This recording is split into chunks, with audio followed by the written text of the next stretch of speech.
On the day of our 10th anniversary, my fiancée, Sarah, was traveling for work in another country with her new assistant. I tried calling her phone more than 12 times, but no one answered.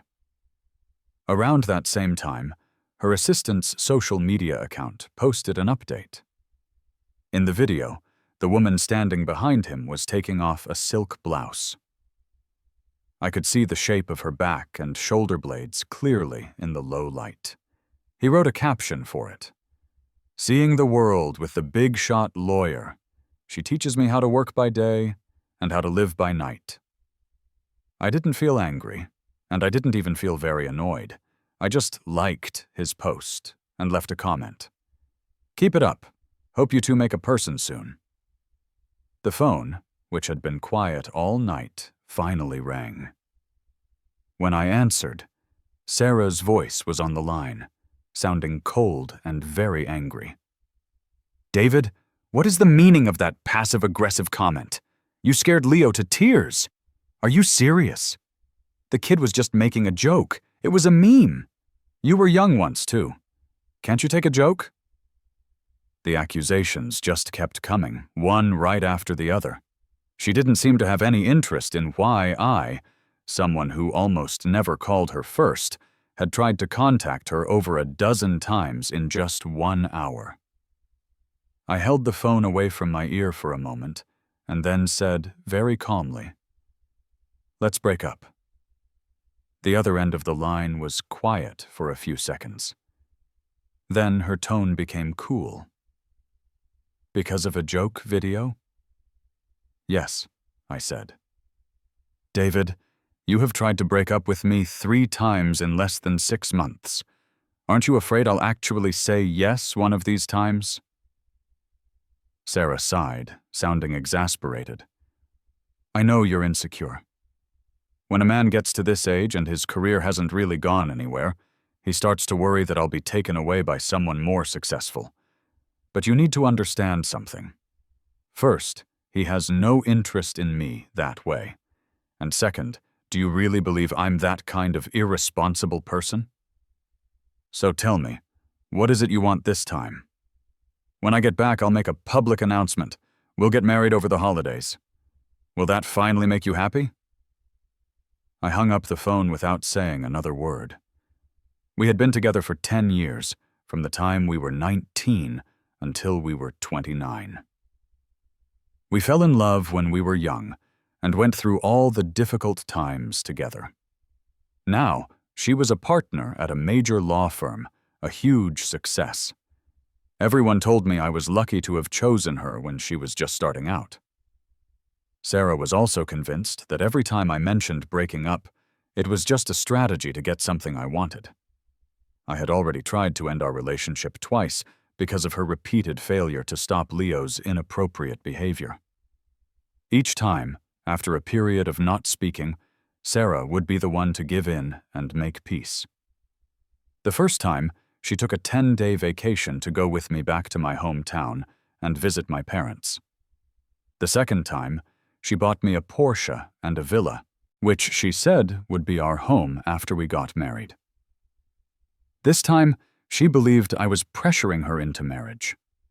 She had no idea that every time I said it, I truly wanted to leave. Only this time, I wasn't going to change my mind. The breakup was just the last part of the process. I had already made plans for a new part of my life. A new job and a new city were waiting for me. I was only waiting for her to come back because a decade is a long time. Even an ending should have a proper conclusion. Sarah walked through the door, looking very tired. She dropped her suitcase by the entrance and fell onto the sofa. Her voice was a little hoarse. "David, my stomach's been bothering me. Is that digestive soup ready? I've been drinking at work events for 2 weeks straight. It's been terrible." Her stomach had always been sensitive. Over the years, I had tried countless recipes to create the perfect soothing broth for her, one that worked better than any medicine. In the past, I would have immediately been tending to her, bringing her the soup I had already prepared and making sure she drank all of it. But now my eyes didn't leave my computer screen. I didn't move. Sarah looked a little surprised by this. She pulled a box from her pocket, opened it, and held it out toward me. 10th anniversary gift. What do you think? Do you like it? When I didn't move, Sarah took the watch out. Try it on. It looks great. It wasn't the engagement ring I might have expected, but a fashionable, expensive designer watch. I glanced at it and then went back to clicking my mouse. Sarah's patience ended. She tossed the watch onto the table. Are you still angry about the other day? I took him on the trip for work. I didn't forget our anniversary, and I bought you a gift. What more do you want? I looked at her calmly. Did you pick it out? A brief look of guilt appeared in her eyes, but her voice got louder in defiance. Leo chose it. He said an engagement ring should be custom-made ahead of time, and that for a gift, a watch like this better reflects a man's taste. I don't know anything about men's accessories. The clerk recommended it. It's the latest model from a luxury brand. Is there something wrong with that? I held out my left hand. Is that so? Then put it on for me. Sarah picked up the watch. Just as she was about to fasten it around my wrist, her expression changed. On my pale wrist, an ugly old scar was clearly visible. The wrist bone itself was slightly deformed. The watch looked ridiculous sitting there. She froze, her lips moving without making a sound. I let out a cold laugh and pulled my hand away. Sarah had forgotten. She'd forgotten my wrist was badly injured years ago, leaving it with a permanent problem that made it impossible to wear a watch for any significant amount of time. She forgot so quickly, even though I got the injury while saving her. When the car crash happened, I threw myself at her, pushing her out of the way. My wrist was crushed. We had no money back then, 6 months behind on rent and close to being homeless. I used the $10,000 from the settlement to pay a year's rent and bought her a nice interview outfit with the rest. It wasn't until the pain had me waking up in cold sweats at night that Sarah realized I had only gotten a cheap cast at a local clinic instead of proper medical treatment. That night, we held each other and cried in our small basement apartment. She told me she would love me and take care of me for the rest of her life. It turns out her forever didn't even last 10 years. The keypad on the front door beeped. The door opened quietly, and Leo tiptoed inside. He froze when he saw Sarah and me. "Oh, David, you're home. I didn't mean to interrupt." He instantly looked uncomfortable, as if he'd just realized how inappropriate his entrance was. Sarah left her laptop in the car. I thought she'd be sleeping off her jet lag and didn't want to wake her, so I didn't knock. I stared at the almost crying Leo and said coldly, "You seem to know that code pretty well. This isn't the first time you've let yourself in, is it?" Leo's voice trembled, but his face had a stubborn, unyielding expression. "David, don't get the wrong idea.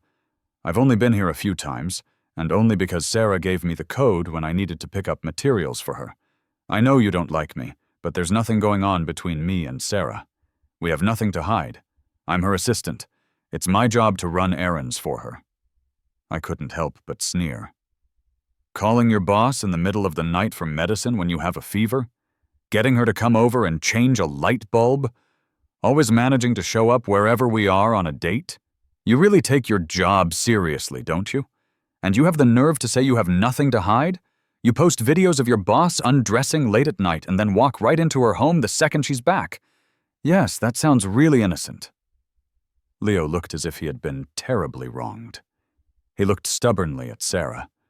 When she didn't say anything, his eyes immediately turned red. "David, that's enough." Sarah walked over, gently patting Leo's back as she frowned at me. "Do you have to be so nasty? He was just being nice and dropping off the laptop. I'll tell him to be more careful in the future." She looked at Leo with a helpless expression, chiding him softly. "You too. Why are you so reckless? Hurry up and apologize to David." "I did nothing wrong," Leo sobbed. "I was just worried about you. You've worked so hard these past 2 weeks, and I didn't want to wake you." I had heard enough. I pulled out my phone. "You entered a private residence without permission, and you think you did nothing wrong? Since your lawyer boss hasn't taught you the law, let's have the police explain it to you." "That's it." Sarah strode over and snatched the phone from my hand. "Don't take it too far, David. You're acting like a maniac who can't let anything go. You're the one who doesn't understand the law. This house is in my name. If I say he can come over, he can come over." The room fell so quiet, you could hear a pin drop. Leo straightened his back and gave me a triumphant look. I stared at Sarah without blinking. We went to the same law school, same major. The only reason she started chasing me was because she could never beat me in a debate. And now, in her eyes, I was a maniac who didn't understand the law? Suddenly, the face I had looked at for 10 years became strange and unfamiliar. Meeting my gaze, a flicker of panic appeared on Sarah's face before she regained her composure. "David, I just meant we should let it go." I grabbed my jacket and chuckled softly. "You're right. It's your house. I'm the one who should leave." Leo blocked my way. "David, don't be like this. I'll apologize, okay? If you storm out like this, she'll just have to go chase after you. Sarah's really exhausted. I'll leave right now. Just stop fighting and let her get some rest, please." He gripped my arm so tightly his knuckles turned white. I shook him off and shoved him hard. With a dull thud, he stumbled backward and fell. "David!" Behind me, Sarah took 2 steps toward me before Leo's cry of pain called her back. I slammed the door and left without a backward glance. In the garage, Sarah's Maserati was parked next to my Porsche. On the passenger seat of the Maserati was a dark blue neck pillow, along with a keychain of a famous basketball player. A little tag read, "Reserved for the cute assistant." Sarah had just made partner at a big firm when she bought this car. She was so happy that day, insisting on putting the car in my name and excitedly taking me for a drive out of the city. My neck gets sore easily, so I'd wanted to put a neck pillow in the passenger seat. She'd looked at the cartoon-themed pillow and laughed helplessly. "David, having something like that in here will make people question my professionalism." When did her professionalism make room for this ugly keychain and neck pillow? I suppose principles are made to be broken. An old relationship is no match for a new one. I turned and got into the Porsche. As I drove out onto the street, I realized that in the vast expanse of New York City, I had nowhere to go. My hometown was 1,000 miles away in a small town in the mountains. All these years, I had put my entire self into helping her build the law firm. Besides Sarah and our colleagues, I didn't even have a single close friend. I'd broken my parents' hearts when I refused to go back home, insisting on staying in New York to help Sarah start her business. 3 years ago, she had an unexpected pregnancy. The firm was at a critical startup phase, and we simply couldn't afford to get married and have a child, so we had to make the painful decision to terminate. My mom came all the way from out of state to help her recover from the miscarriage. Seeing Sarah's worn-out face, and me, exhausted from taking care of her, my mom started to cry. "David, you're going to regret this someday." After the miscarriage, her health declined significantly. To better care for her, I quit my job and left the business we had built together. After leaving the firm, I lost touch with my colleagues as well. I drove all the way out of the city and parked on a deserted road, lost in thought. Should I have regrets? Regret holding her hand so tightly at 19, refusing to let go even when the journey left us both hurting? I subconsciously touched the ugly scar on my wrist, unable to find an answer. A message from Sarah popped up on my phone. "I told Leo to leave and changed the code. This won't happen again. I would never cheat on you, and he's not that kind of person. You really don't need to be like this. He cried for a long time, said he feels terrible." A transfer of $52,000 hit my account. "You've been in a bad mood lately. Go out and clear your head. As soon as I get through this busy period, we'll set a wedding date. That should put your mind at ease, right?" Sarah's arrogant tone was obvious even in the text. When did getting married become a gift she was giving to me? I couldn't help but smile grimly, remembering a party not long ago. I was coming back from the restroom when I overheard a mutual friend ask her, "So, counselor, I hear you bought a lakeside villa for your marital home. I'm so jealous. Successful career, and you've got your handsome man." Someone else chimed in flirtatiously. "Seriously, though, with Sarah's status now, it'd be normal for her to find a younger guy.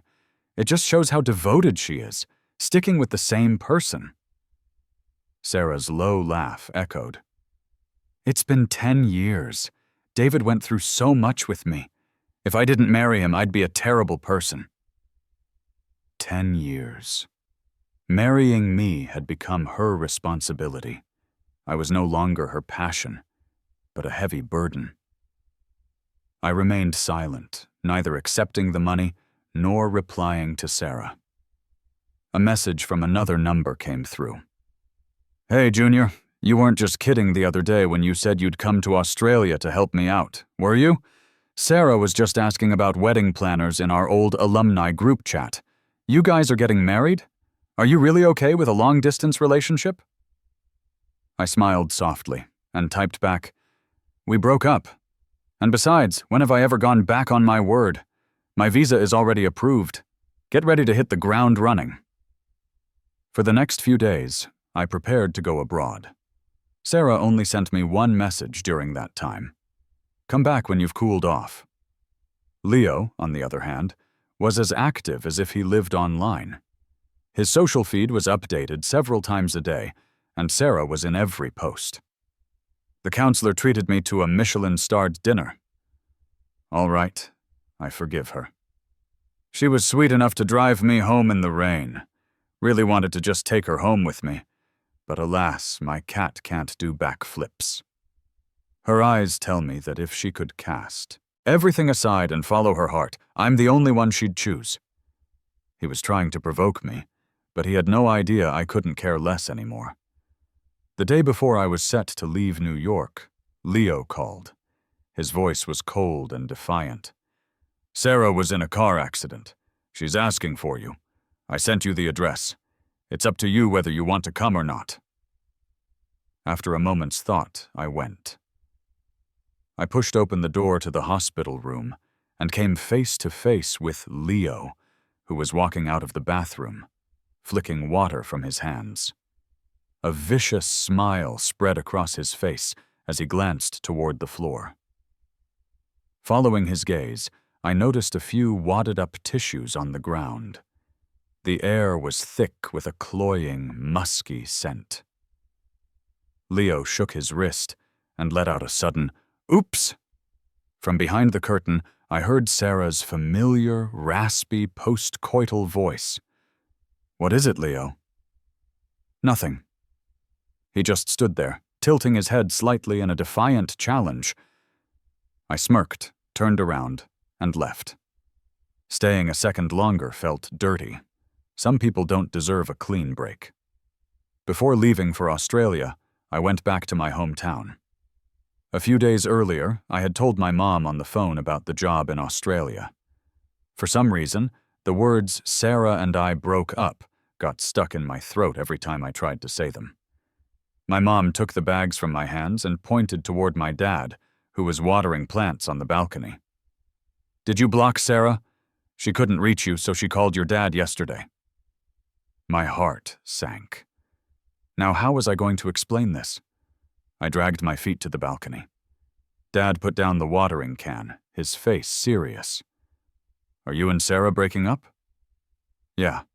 Because of some male assistant? Sarah said he's just a regular colleague." A wave of bitterness washed over me. My throat tightened, and I couldn't bring myself to talk about what I saw at the hospital. My usually stoic father had a hint of panic on his face. "Then break up. It's not a big deal." My mom came over and patted my back. Your dad and I talked it over yesterday. We knew it wasn't as simple as Sarah said. Our son isn't the type to make a scene for no reason. Her relationship with that assistant definitely isn't as innocent as she claims. It took me a long time to compose myself. My mom hugged me, her heart aching for me. All those years ago, you refused to stay and work here, insisting on going off with her to make it big. For it to end like this after 10 years, it just wasn't worth it. My dad cleared his throat. Worth it or not, when it's time to admit defeat, you have to. You gave your heart to the wrong person. So be it. There's no point in dwelling on regrets and blame. I just have one question for you. This job in Australia, is it a serious decision? Or are you just doing it out of spite? I nodded firmly. It's a serious decision. A good friend from my master's program has established herself at a firm there and wants to expand into the domestic market. She needs a partner. My mom's face was full of reluctance. David, are you really going to live so far from home? My dad stood up and headed for the door. Don't talk such nonsense. Since when has he ever listened to anyone? My mom quickly called after him. Where are you going, old man? It's almost time for dinner. My dad, hands behind his back, tossed a sentence over his shoulder without looking back. Going to the store to get some beer. Don't you know the boy needs a couple of cold ones when he's home? Mom, even though I'll be in Australia, my focus will be on US-based clients. I'll be back in the States at least half the time. I'll come back often. And Dad's arthritis isn't suited for the climate here anyway. You two could always come spend half the year in Australia with me. My mom smiled and gave me a gentle slap on the arm. Our English isn't very good. We won't embarrass you, will we? From outside the door came a cold snort. Speak for yourself. My English is perfect. I laughed until tears came to my eyes. Yes, I admit, I wasted 10 years on the wrong person. But I, David, know how to win, and I know how to lose. I got a new phone number. A few old classmates found me on Facebook Messenger. David, did you and Sarah have a fight? She's going crazy trying to find you. You two were so good together. If you guys break up, I won't believe in love anymore. Sarah told me he's just an assistant with no boundaries. It's not like she committed a cardinal sin. You two were about to get married. Don't do something rash and let someone else benefit. I looked at my phone and decided there was no point in explaining. No one can truly understand what another person is going through. Forget other people. Even the head-over-heels version of me from all those years ago could never have imagined that one day I wouldn't even want to look at her again. After a few more people messaged me like this, I changed my Facebook bio. Single. Don't message me unless you're setting me up with a date or talking business. Finally, some peace and quiet. The day I arrived in Australia, my former classmate Chloe picked me up from the airport. David, welcome to Australia. We hadn't seen each other in years, but Chloe looked just as I remembered, though with an added air of mature competence. When she smiled, her eyes crinkled, and she looked just like the same cheerful, kind-hearted friend from school. We were on the same debate team in college. I was the spearhead, and she was the anchor. We were undefeated. Everyone thought we would end up together. It was a surprise to all when I chose Sarah, who came from a poor family. One of our friends even tried to talk me out of it, saying that while Sarah was brilliant, Chloe was kind, good-natured, and trustworthy. I'd brushed it off at the time. But Sarah is so good to me. I never imagined that one day, the affection she had for me would be transferred, along with her love, to someone else. All the tenderness and care Sarah showed Leo, which he thought was exclusively for him, were just recycled copies of what she had once given me.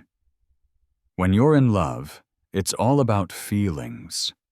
When you're not, you realize character is what really matters. Unfortunately, I didn't understand that back then. I was eager to get to work, but Chloe insisted on showing me around Australia for a few days first. "You're already here. It's not like I'm afraid you'll run away," she said. "Relax for a few days. There will be plenty of time for work later." Chloe was an excellent tour guide. Despite the years apart, there was no awkwardness between us. It felt like we were fighting side by side just yesterday. I went from the dead of a US winter to the heat of the Australian summer. Sun, beaches, beautiful people. I let loose and had fun. Before I was with Sarah, I was naturally outgoing and cheerful. It was only because of her possessiveness and insecurity that I slowly drifted away from my friends. The true nature I had suppressed for so many years for Sarah's sake was finally unleashed without restraint. Breaking up felt good. I should have done it ages ago. Chloe took a selfie with me and asked, "Can I post this?" "Post it. Why not?" I wasn't the one with something to hide. The night after Chloe posted her picture, Sarah appeared in front of me.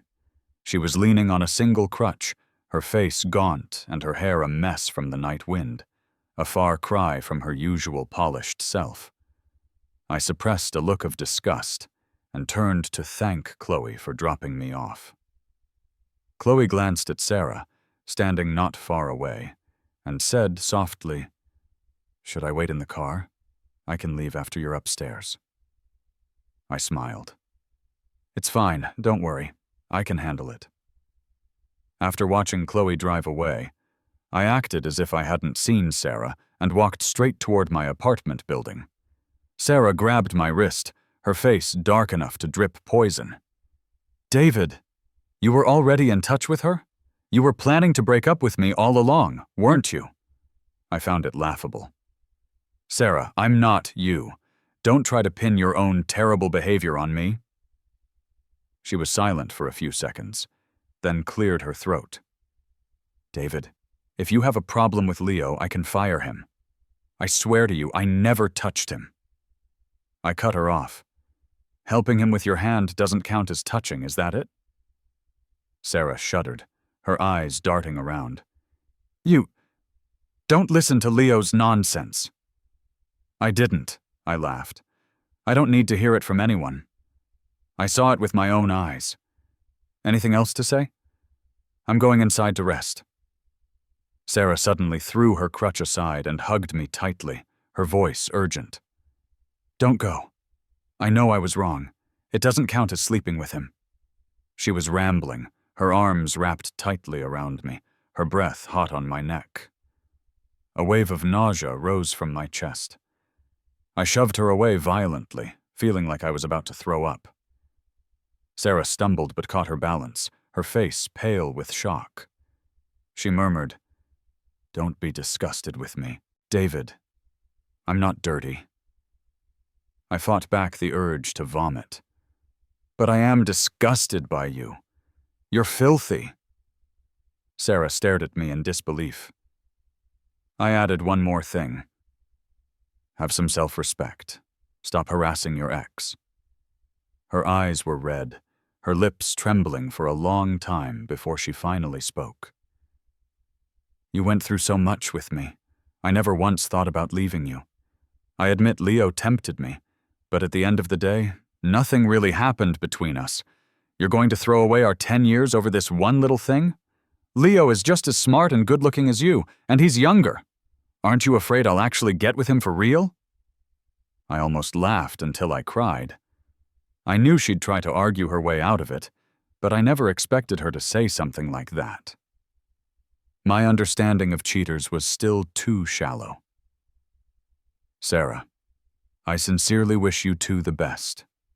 May you have a long and happy life together and have children soon. I'm begging you, just let me go. I'm not good enough for you. A wonderful woman like you deserves someone like Leo, okay? I've had a long day, and I'm exhausted. Goodbye, and don't let the door hit you on the way out." I turned to leave. Behind me, Sarah's voice was seething. "David, you'd better not regret this." A month later, our old classmates organized a reunion. Chloe asked me, "Are you going?" I closed my laptop and stretched my aching back. Of course, the firm needed to expand its U.S. business. I had spent 5 years building my network there, and now it was time to pick up where I left off. More friends mean more opportunities, and a class reunion is a great chance to network and exchange information. Chloe and I had just walked into the banquet hall when we ran straight into Sarah and Leo. Leo was wearing a slim-fit designer suit, a flashy watch on his wrist. He clung to Sarah's arm, the two of them inseparable, like conjoined twins. Sarah's leg seemed to have healed. She looked stunning, acting all sweet and affectionate toward Leo, the picture of a couple deeply in love. Everyone in our class knew about my 10 years with Sarah. Not long ago, she was telling everyone in the group chat that we were about to get married. The current situation left many faces filled with surprise. Our outspoken friend Mark just came right out and asked, "David, are you with Chloe now?" I answered frankly, "No, I'm single. Chloe and I are business partners." Leo pouted and said sarcastically, "Business partners or a rebound you seamlessly transitioned to?" "David, do you have any idea how much pain your sudden breakup caused Sarah?" I frowned, annoyed. Before I could retort, Chloe spoke up. "You must be the assistant who learns how to work from Sarah by day and how to live by night, right?" She smiled slowly. "From what I can see, you're not very good at the living part. Maybe you should study a bit harder at night." Leo's face flushed red, then went pale. "Sarah, I'm too blunt. I've embarrassed you, but I just can't stand it. How could David treat you like this? What did you ever do to him? You were even planning the wedding while he was already behind your back, climbing the social ladder with someone else." Sarah's face was ashen as she glared at me. You really do laugh when you're utterly speechless. It wasn't just me. Several of our male classmates were openly laughing at Leo's clumsy, two-faced act. Mark couldn't help but defend me. "Sarah, what is your little snake of a boyfriend even trying to pull? Who here doesn't know what kind of person David is? If he wanted to social climb, would he have picked you, the scholarship kid, over Chloe back in the day?" "Exactly. He was totally upfront about being single, which means you two broke up. Besides, David and Chloe aren't all over each other like you two are. Look at that guy. His arm is practically wrapped around your neck. If you were really serious, you would have married David ages ago. Who are you trying to fool with this devoted act? I wanted to call you out at the last reunion when you said marrying him would make you a terrible person. You've got some nerve. He was the most eligible guy in our law program. Who are you to look down on him?" Among all our old friends, not a single person spoke up for Sarah. I wasn't surprised at all. Everyone had seen how brilliant I was in school, and they had all witnessed my hard work and success during the firm's startup years. Even though I had been out of the legal world for a few years, no one actually thought I was just some freeloader living off her. Sarah's face was a mask of utter humiliation. She bit her lip, silent. Leo was fidgeting, his hands twisting the hem of his jacket, his body trembling uncontrollably. "Sarah, they're just jealous that I'm younger." He shot me a hateful look. "Aside from my family background, what do you have that I don't?" "Everything," I answered calmly. Leo was about to say more, but Sarah roared, "Enough!" Mark didn't back down. "Who are you yelling at? This was supposed to be a nice reunion until you and your little parasite ruined the mood. Why don't you two just get out of here and stop bothering everyone?" Sarah shot to her feet, her chest heaving, her eyes looking like they wanted to burn holes through me. I met her gaze without flinching. After a moment, she gritted her teeth, pulled Leo up, and snapped, "We're leaving." After returning to the US, Chloe and I dove headfirst into work. I wasn't a complete fool. The night after the anniversary incident, I stayed up all night and copied every single work file from Sarah's computer. Luckily for me, she was lazy and hadn't changed her password in years. I didn't even tell Chloe about this. I just made sure that for every legal proposal I drafted, I was going up against one of Sarah's. Where she did well, I did better. Where she had oversights, I filled in the gaps. I had poured my heart and soul into building her firm for years. Without me, her firm wouldn't exist. This was what I was owed. In less than 6 months, I had secured 8 or 9 out of every 10 new clients Sarah was trying to develop. Thanks to my efforts, many of her old clients were also planning to switch to my firm when their contracts expired. Back when things were going well, she had signed a high-stakes performance clause with her partners. Now that agreement was in jeopardy. I heard she was scrambling, calling in every favor to pull in business. Leo, however, remained loyal, posting on his socials. "We'll get through this together. I'm ready to help you rise from the ashes." I almost laughed out loud. Maybe start by fixing your typos.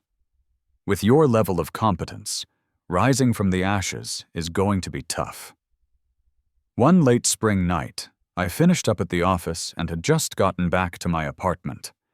A figure suddenly stood up from a bench by the landscaped area. Sarah stared at me from a distance. She was much thinner, her face sallow, her lips cracked. Her voice was strained. "David, do you hate me that much? Do you have to push me to a dead end?" I looked at the resentment in her eyes and said calmly, "I don't hate you. This is just fair competition. Did you forget?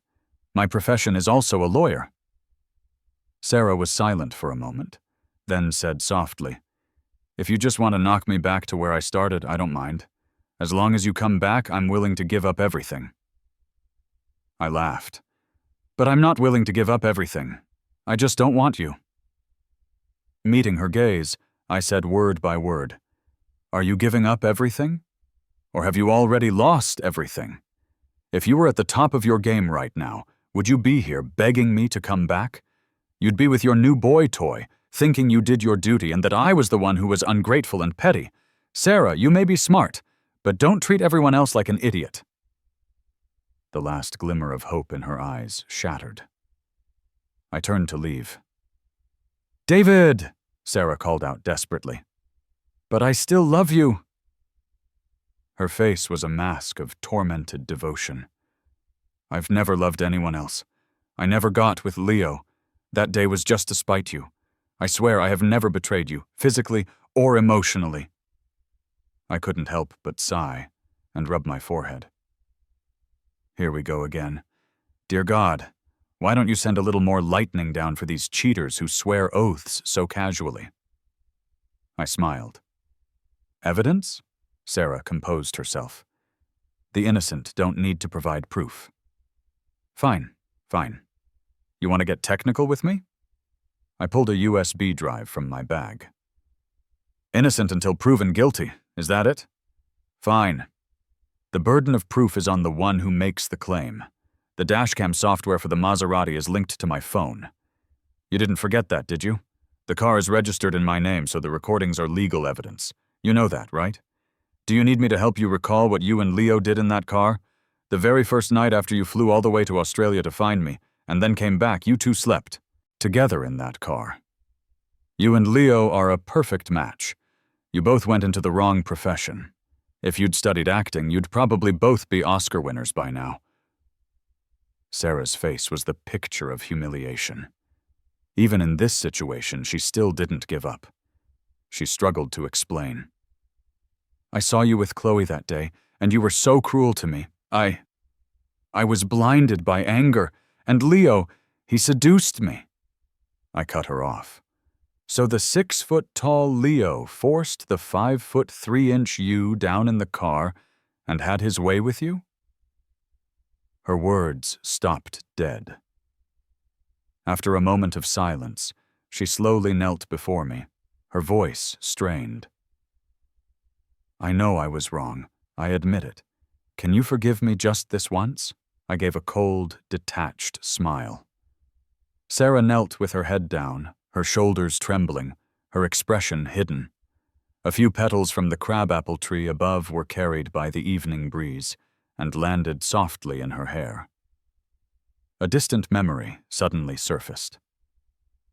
It was our first date, under the crabapple tree by the campus lake.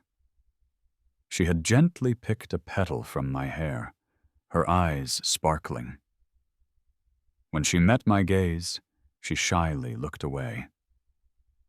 A chill spread through my heart. I sighed and softened my tone. "Sarah, if you want to preserve even a shred of a good memory from our 10 years together, let's just part on good terms." After all this, did it never once occur to you why I suddenly called you more than 10 times on our anniversary? Sarah looked up, stunned. "I was trying to tell you some good news that day, but you wouldn't pick up the phone." The color instantly drained from her face. She said frantically, Our surrogate was successful? David, let's get married right away. Let me make it up to you and the baby, okay?" I bent down and looked directly into her eyes. "The day I saw you and Leo's disgusting display at the hospital, I immediately contacted the agency and terminated the agreement." Her eyes instantly reddened, and she trembled all over. "How could you be so cruel? To abandon even our own child?" My voice trembled slightly. "The miscarriage years ago damaged your body.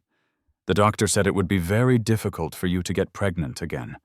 It took us so much to even get to the point of surrogacy. We were together for 10 years. You were the one who wronged me, yet I have never said a bad word about you to anyone. So please, just do me this one kindness. For the sake of the child that never had a chance, just let me go, okay? You were the one who didn't want that child first. If you had just answered my phone call that day, maybe none of this would be happening." By the end, I was choking up. Sarah collapsed to the ground, letting out a grief-stricken cry. I turned away, wiped my tears, and walked away quickly. Damn it. I'm the one who should have gone into acting. I've really found my calling on the improv stage. The reason I called Sarah over 10 times that day was because I saw on the news that there had been a random street attack in the city, where she was traveling. When she didn't answer, I was like a cat on a hot tin roof. For that entire hour, I couldn't sit still, wishing I could sprout wings and fly to her side, until I scrolled and saw Leo's post. My heart turned to ice. From that minute on, there was no turning back for me and Sarah. Do cheaters have a conscience? Maybe a little. So let her conscience eat away at her. Her career is ruined now anyway, so there's not much else I can do to hurt her. For the rest of her long life, maybe she'll endlessly regret it. If she had just answered my call that day, she would still be a successful professional, respected and admired, with a perfect career and family. Will she reflect on her actions? No. She'll just blame it all on Leo. It was his fault for being selfish, for whining and not letting her take my call. It was his fault for being reckless, for showing up at the house uninvited. It was his fault for being lewd, for seducing her in the hospital and the car. A successful Sarah, had she married Leo, might not have had too bad a life. But a disgraced Sarah? I'm sure they won't let each other have a moment of peace. As for her being unable to have more children, that part at least is true. Do you need a conscience to lie to a cheater? I don't think so. I took a shower, opened my laptop, and planned my next move to poach another one of Sarah's clients. Less than a year later, Sarah was bankrupt.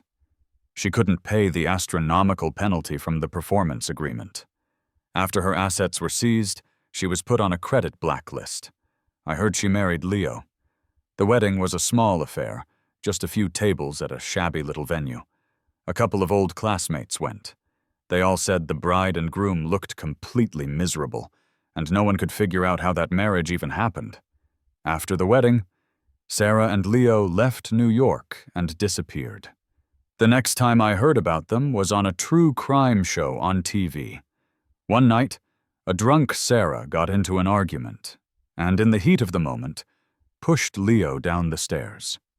He suffered a severe spinal injury and was paralyzed for life. Sarah was sentenced to 10 years in prison. I turned off the TV, feeling nothing at all. None of that had anything to do with me anymore. My life was nothing but bright days ahead.